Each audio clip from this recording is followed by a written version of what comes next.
Have you ever walked into an op shop or Vinnie's and just been overwhelmed by the sheer vastness of what's on offer? Well, you can fear no more because joining you now is Angie, an absolute expert, I have to say, on recycled clothing. She's the owner of Me and You fashion brand, which restores vintage wear, as well as one of the op shop vintage tour guides from Classy. Thanks for joining us, Angie. Oh, hi there.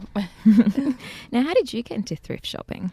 It's one of those things that I've always done since being a young girl. I used to go to jumble sales in the UK with my grandparents, and I always really enjoyed buying secondhand clothes, maybe altering them to fit, and that's what took me through my love of fashion, really, and that's what made me choose to study fashion at university. Now, what are the perks of thrift shopping? Well, one of the things which is always good is the price. Yeah, because I know some people I have to say, my mum, when I first started thrift shopping, she thought all the clothes I'd bring home were diseased because somebody died in them. So she was very against. Yes, it's certainly an acquired choice, really. But as you'll often find with your own wardrobe, how many of those clothes are sat in there that you've never actually worn? How many are you quite happy to give away to a sister or a friend? And I think that second-hand and recycled clothing is actually the most eco thing that you can do when you consider how many clothes are thrown away and undisposed, unused, unloved. So if you can get into the mindset, then there's affordability, and also you can choose something really original and different. You're not going to wear the same high street looks that all your friends are wearing, and you can put together something different so you can really stand out. Now, as I mentioned earlier, it can be quite an overwhelming experience. If you're going for the first time, you've just entered a Vinnie's and everything's just everywhere. And that's right. And that's why Classy asked me to put this tour together, because my tour, there's a couple of tours with the Classy brand, but my tour is the Inner West op shop tour, and that really concentrates on your local thrift shop, your local Vinnie's. We do have a couple of independent stores on there, but what I really do is kind of give you a compare and contrast story and talk you through it. I'm going to handhold you, so it's not going to become scary and daunting. But yeah, admittedly, your local op shop isn't a big department store. It requires a little bit of skill to shop through there, and that's where I can come in.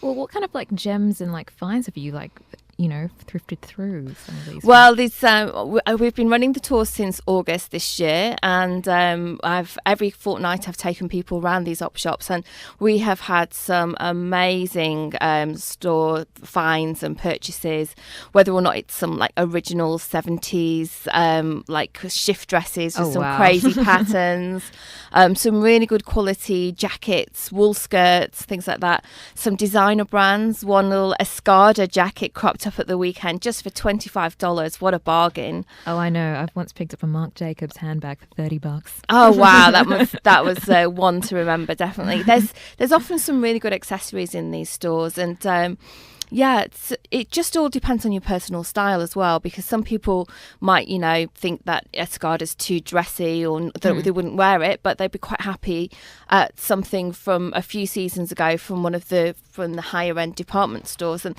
that, or classes as vintage because it's second hand, and there's no problem with wearing that if you like it and it suits you. So there's so much out there on offer. Yeah. Now, does location actually matter? Since I find that a lot of op shops, they kind of reflect a lot of the area.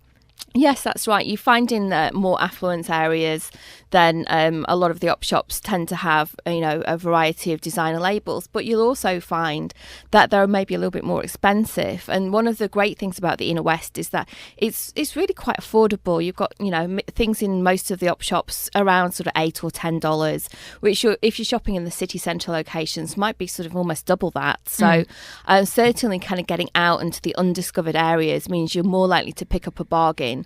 And you get a real cross-section of things available as well, because quite a lot of the op shops in particular have depots where they might sort and then redistribute.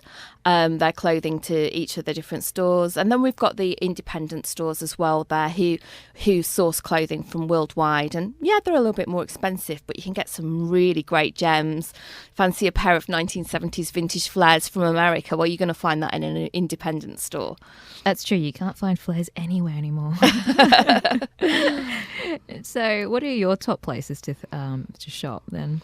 Well, I do love the op shops. I don't dress exclusively in vintage clothing. I like to mix modern, streetwear, classic pieces with a little bit of vintage. And I like to vary my wardrobe quite a lot, actually. So one time I might be looking very 50s and the next minute I might have a bit of a 90s thing going on. So I don't tend to stick to one particular thing. And I think that's why I choose not to real shop at the high street stores, because you get dictated to about what it is that they're trying to make you wear this season, instead of, well, I just fancy wearing green.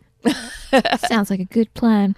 Now, just to finish off, what are your top tips for thrifting about in Sydney? Well, I think the thing is to not get too daunted by the way that the shops are laid out, and choose a couple of things in mind that you might be looking for, because it will help you look through and quite often spot something completely different, but it will give you a focus in mind. And I think that's one thing to remember when you thrift shopping, is to have some clear ideas of what you might want to look for in your wardrobe. Brilliant. Well, thanks so much for joining us here today on Drive, Angie. Thank you.